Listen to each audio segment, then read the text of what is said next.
श्री दीपलक्ष्मी स्तोत्रम् अन्तर्ग्रहे हेमसुवेदिकायां सम्मार्जनालेपनकर्म कृत्वा विधानधूपातुलपञ्चवर्णं चूर्णप्रयुक्ताद्भुतरङ्गवल्ल्याम् अगाधसम्पूर्णसरस्समाने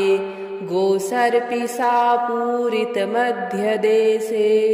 मृणालतन्तुकृतवर्तियुक्ते पुष्पावतंसे तिलकाभिरामे परिष्कृतस्थापितरत्नदीपे ज्योतिर्मयीं प्रज्वलयामि देवीं नमाम्यहं मत्कुलवृद्धिदात्रीं सौदादिवर्णाङ्गणशोभमानां भोदीपलक्ष्मी प्रथितं यशो मे प्रदेहि माङ्गल्यं मोघशीले भर्तृप्रियां धर्मविशिष्टशीलां कुरुस्व कल्याण्यनुकम्पया मां यान्तर्बहिश्चापि तमोपहन्त्री सन्ध्यामुखाराधितपादपद्मा त्रयी समुद्घोषितवैभवासा ह्यनन्यकामे हृदये विभातु भो दीपब्रह्मरूपस्त्वं ज्योतिषां प्रभुरव्ययः आरोग्यं देहि पुत्रांश्च अवैधव्यं प्रयच्छ मे सन्ध्यादीपस्तवमिदं नित्यं नारी पठेत्तु या सर्वसौभाग्ययुक्ता स्याल् लक्ष्म्यनुग्रहतः सदा शरीरारोग्यमैश्वर्यमरिपक्षक्षयसुखं देवि त्वद्दृष्टिदृष्टानां पुरुषाणां न दुर्लभम् अन्तर्ग्रहे हेमसुवेदिकायां सम्मार्जनालेपनकर्म कृत्वा विधानधूपातुलपञ्चवर्णं चूर्णप्रयुक्ताद्भुतरङ्गवल्ल्याम् अगाधसम्पूर्णसरस्समाने गोसर्पिसापूरितमध्यदेशे मृणालतन्तुकृतवर्तियुक्ते पुष्पावतंसे तिलकाभिरामे परिष्कृतस्थापितरत्नदीपे ज्योतिर्मयीं प्रज्वलयामि देवीं नमाम्यहं मत्कुलवृद्धिदात्रीं सौदादिवर्णाङ्गणशोभमानां भोदीपलक्ष्मी प्रथितं यशो मे प्रदेहि माङ्गल्यं मोघशीले भर्तृप्रियां धर्मविशिष्टशीलां कुरुस्व कल्याण्यनुकम्पया मां यान्तर्बहिश्चापि तमोपहन्त्री सन्ध्यामुखाराधितपादपद्मा त्रयी समुद्घोषितवैभवासा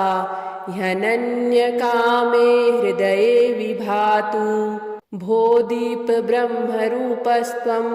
ज्योतिषां प्रभुरव्ययः आरोग्यं देहि पुत्रांश्च अवैधव्यं प्रयच्छ मे सन्ध्यादीपस्तवमिदं नित्यं नारी पठेत्तु या सर्वसौभाग्ययुक्ता स्याल् लक्ष्म्यनुग्रहतः सदा शरीरारोग्यमैश्वर्यमरिपक्षक्षयसुखं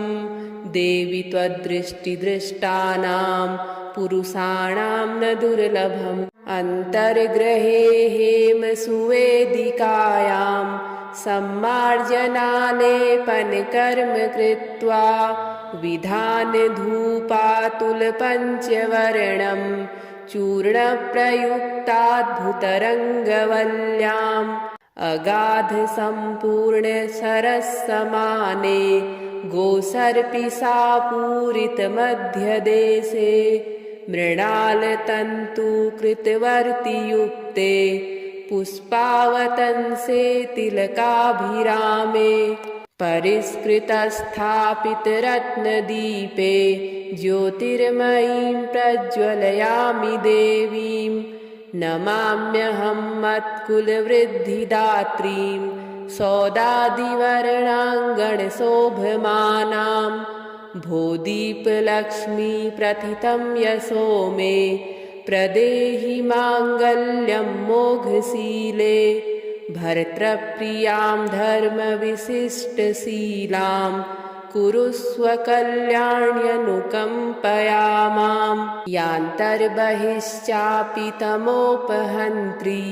सन्ध्यामुखाराधितपादपद्मा त्रयी समुद्घोषितवैभवा सा ह्यनन्यकामे हृदये विभातु भो दीपब्रह्मरूपस्त्वं ज्योतिषां प्रभुरव्ययः आरोग्यं देहि पुत्रांश्च अवैधव्यं प्रयच्छ मे सन्ध्यादीपस्तवमिदं नित्यं नारी पठेत्तु या सर्वसौभाग्ययुक्ता स्याल् लक्ष्म्यनुग्रहतः सदा शरीरारोग्यमैश्वर्यमरिपक्षक्षयसुखं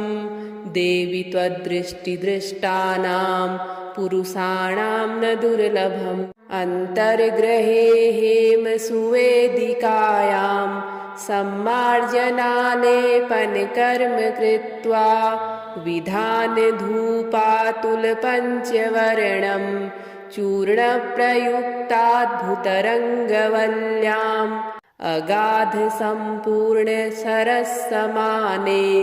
गोसर्पिशापूरितमध्यदेशे मृणालतन्तुकृतवर्तियुक्ते पुष्पावतंसे तिलकाभिरामे परिष्कृतस्थापितरत्नदीपे ज्योतिर्मयीं प्रज्वलयामि देवीं नमाम्यहं मत्कुलवृद्धिदात्रीं सौदादिवर्णाङ्गणशोभमानां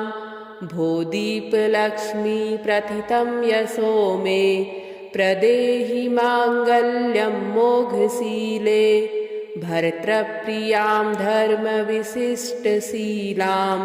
कुरुष्व कल्याण्यनुकम्पया मां यान्तर्बहिश्चापि तमोपहन्त्री सन्ध्यामुखाराधितपादपद्मा त्रयी समुद्घोषितवैभवा सा ह्यनन्यकामे हृदये विभातु भो दीपब्रह्मरूपस्त्वं ज्योतिषां प्रभुरव्ययः आरोग्यं देहि पुत्रांश्च अवैधव्यं प्रयच्छ मे सन्ध्यादीपस्तवमिदं नित्यं नारी पठेत्तु या सर्वसौभाग्ययुक्ता स्याल् लक्ष्म्यनुग्रहतः सदा शरीरारोग्यमैश्वर्यमरिपक्षक्षयसुखं देवि त्वद्दृष्टिदृष्टानां पुरुषाणां न दुर्लभम् अन्तर्गृहे हेमसुवेदिकायां सम्मार्जनालेपनकर्म कृत्वा विधानधूपातुलपञ्चवर्णं चूर्णप्रयुक्ताद्भुतरङ्गवल्ल्याम् अगाधसम्पूर्णसरस्समाने गोसर्पिशापूरितमध्यदेशे मृणालतन्तुकृतवर्तियुक्ते पुष्पावतंसे तिलकाभिरामे परिष्कृतस्थापितरत्नदीपे ज्योतिर्मयीं प्रज्वलयामि देवीं नमाम्यहं मत्कुलवृद्धिदात्रीं सौदादिवर्णाङ्गणशोभमानां भूदीपलक्ष्मी प्रथितं यशो मे प्रदेहि माङ्गल्यं मोघशीले भर्तृप्रियां धर्मविशिष्टशीलां कुरुष्व कल्याण्यनुकम्पया मां यान्तर्बहिश्चापि तमोपहन्त्री सन्ध्यामुखाराधितपादपद्मा त्रयी समुद्घोषितवैभवासा ह्यनन्यकामे हृदये विभातु भो दीपब्रह्मरूपस्त्वं ज्योतिषां प्रभुरव्ययः आरोग्यं देहि पुत्रांश्च अवैधव्यं प्रयच्छ मे सन्ध्यादीपस्तवमिदं नित्यं नारी पठेत्तु या सर्वसौभाग्ययुक्ता स्याल् लक्ष्म्यनुग्रहतः सदा शरीरारोग्यमैश्वर्यमरिपक्षक्षयसुखं देवि त्वद्दृष्टिदृष्टानां पुरुषाणां न दुर्लभम् अन्तर्गृहे हेमसुवेदिकायां सम्मार्जनालेपनकर्म कृत्वा विधानधूपातुलपञ्चवर्णं चूर्णप्रयुक्ताद्भुतरङ्गवल्ल्याम् अगाधसम्पूर्णसरस्समाने गोसर्पिशापूरितमध्यदेशे मृणालतन्तुकृतवर्तियुक्ते पुष्पावतंसे तिलकाभिरामे परिष्कृतस्थापितरत्नदीपे ज्योतिर्मयीं प्रज्वलयामि देवीं नमाम्यहं मत्कुलवृद्धिदात्रीं सौदादिवर्णाङ्गणशोभमानां भो दीपलक्ष्मी प्रथितं यशो मे प्रदेहि माङ्गल्यं मोघशीले भर्तृप्रियां धर्मविशिष्टशीलां कुरुस्व कल्याण्यनुकम्पया मां यान्तर्बहिश्चापि तमोपहन्त्री सन्ध्यामुखाराधितपादपद्मा त्रयी समुद्घोषितवैभवासा ह्यनन्यकामे हृदये विभातु भो दीपब्रह्मरूपस्त्वं ज्योतिषां प्रभुरव्ययः आरोग्यं देहि पुत्रांश्च अवैधव्यं प्रयच्छ मे सन्ध्यादीपस्तवमिदं नित्यं नारी पठेत्तु या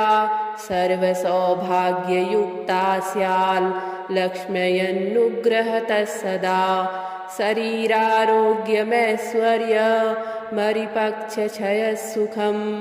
देवि त्वद्दृष्टिदृष्टानां पुरुषाणां न दुर्लभम् अन्तर्गृहे हेमसुवेदिकायां सम्मार्जनालेपनकर्म कृत्वा विधानधूपातुलपञ्चवर्णं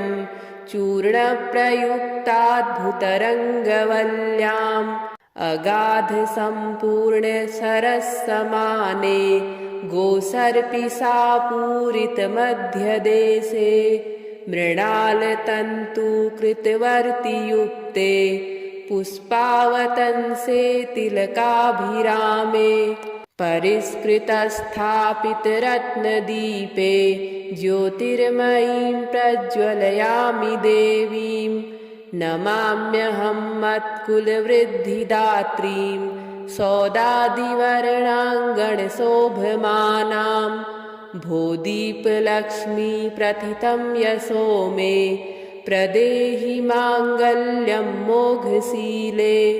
भर्तृप्रियां धर्मविशिष्टशीलां कुरुस्व कल्याण्यनुकम्पया मां यान्तर्बहिश्चापि तमोपहन्त्री सन्ध्यामुखाराधितपादपद्मा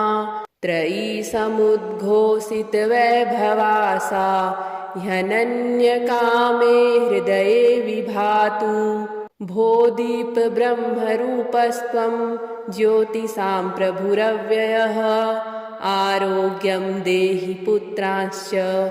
अवैधव्यं प्रयच्छ मे सन्ध्यादीपस्तवमिदं नित्यं नारी पठेत्तु या सर्वसौभाग्ययुक्ता स्याल् लक्ष्म्यनुग्रहतः सदा शरीरारोग्यमैश्वर्यमरिपक्षक्षयसुखं मरिपक्षक्षयसुखं देवि त्वद्दृष्टिदृष्टानां पुरुषाणां न दुर्लभम् अन्तर्ग्रहे हेमसुवेदिकायां सम्मार्जनालेपनकर्म कृत्वा विधानधूपातुलपञ्चवर्णं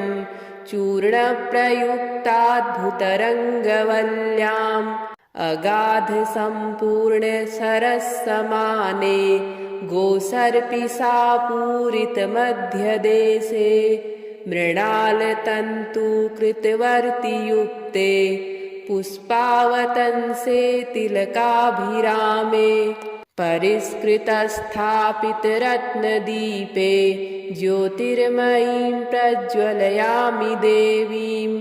नमाम्यहं मत्कुलवृद्धिदात्रीं सौदादिवर्णाङ्गणशोभमानां भोदीपलक्ष्मी प्रथितं यशो मे प्रदेहि माङ्गल्यं मोघशीले भर्तृप्रियां धर्मविशिष्टशीलां कुरुस्व कल्याण्यनुकम्पया मां यान्तर्बहिश्चापि तमोपहन्त्री सन्ध्यामुखाराधितपादपद्मा त्रयी समुद्घोषितवैभवासा ह्यनन्यकामे हृदये विभातु भो दीपब्रह्मरूपस्त्वं ज्योतिषां प्रभुरव्ययः आरोग्यं देहि पुत्रांश्च अवैधव्यं प्रयच्छ मे सन्ध्यादीपस्तवमिदं नित्यं नारी पठेत्तु या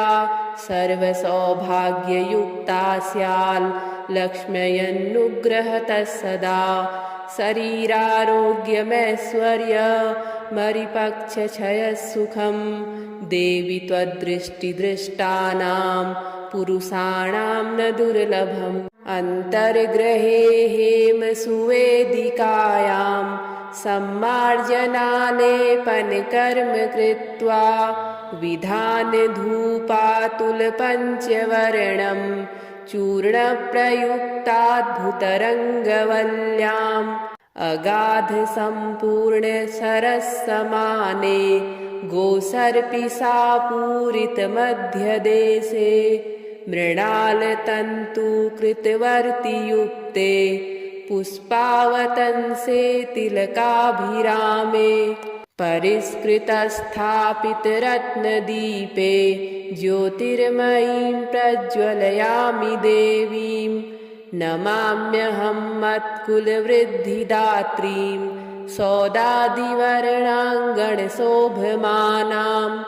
भोदीपलक्ष्मी प्रथितं यशो मे प्रदेहि माङ्गल्यं मोघशीले भर्तृप्रियां धर्मविशिष्टशीलां कुरुस्व कल्याण्यनुकम्पया मां यान्तर्बहिश्चापि तमोपहन्त्री सन्ध्यामुखाराधितपादपद्मा त्रयी समुद्घोषितवैभवासा ह्यनन्यकामे हृदये विभातु भो दीपब्रह्मरूपस्त्वं ज्योतिषां प्रभुरव्ययः आरोग्यं देहि पुत्रांश्च अवैधव्यं प्रयच्छ मे सन्ध्यादीपस्तवमिदं नित्यं नारी पठेत्तु या सर्वसौभाग्ययुक्ता स्याल् लक्ष्म्यनुग्रहतः सदा शरीरारोग्यमैश्वर्यमरिपक्षक्षयसुखं देवि त्वद्दृष्टिदृष्टानां पुरुषाणां न दुर्लभम् अन्तर्ग्रहे हेमसुवेदिकायां सम्मार्जनालेपनकर्म कृत्वा विधानधूपातुलपञ्चवर्णं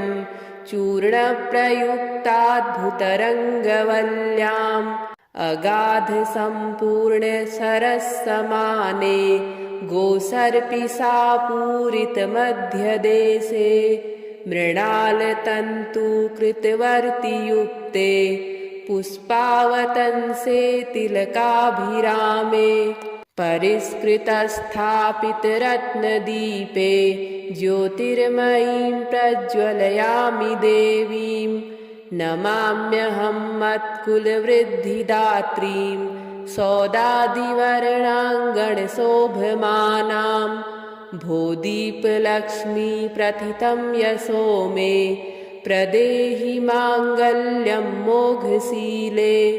भर्तृप्रियां धर्मविशिष्टशीलां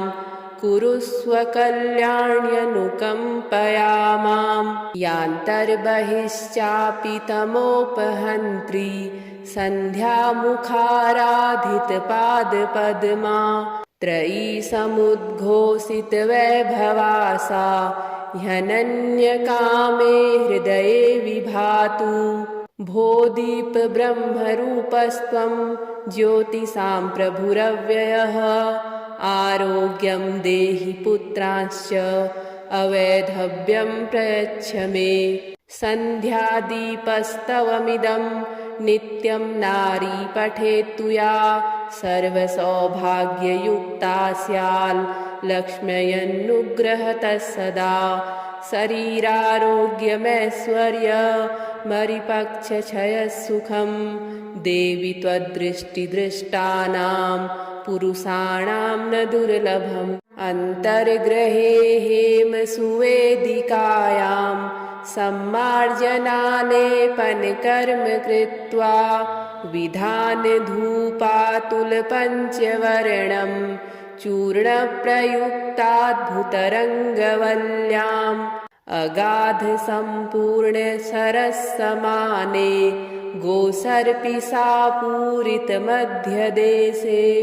मृणालतन्तुकृतवर्तियुक्ते पुष्पावतंसे तिलकाभिरामे परिष्कृतस्थापितरत्नदीपे ज्योतिर्मयीं प्रज्वलयामि देवीं नमाम्यहं मत्कुलवृद्धिदात्रीं सौदादिवर्णाङ्गणशोभमानां भोदीपलक्ष्मी प्रथितं यशो मे प्रदेहि माङ्गल्यं मोघशीले भर्तृप्रियां धर्मविशिष्टशीलां कुरुस्व कल्याण्यनुकम्पया मां यान्तर्बहिश्चापि तमोपहन्त्री सन्ध्यामुखाराधितपादपद्मा त्रयी समुद्घोषितवैभवा ह्यनन्यकामे हृदये विभातु भो दीपब्रह्मरूपस्त्वं ज्योतिषां प्रभुरव्ययः आरोग्यं देहि पुत्रांश्च अवैधव्यं प्रयच्छ मे सन्ध्यादीपस्तवमिदं नित्यं नारी पठेत्तु या सर्वसौभाग्ययुक्ता स्याल् लक्ष्म्यनुग्रहतः सदा शरीरारोग्यमैश्वर्यमरिपक्षक्षयसुखं देवि त्वद्दृष्टिदृष्टानां पुरुषाणां न दुर्लभम्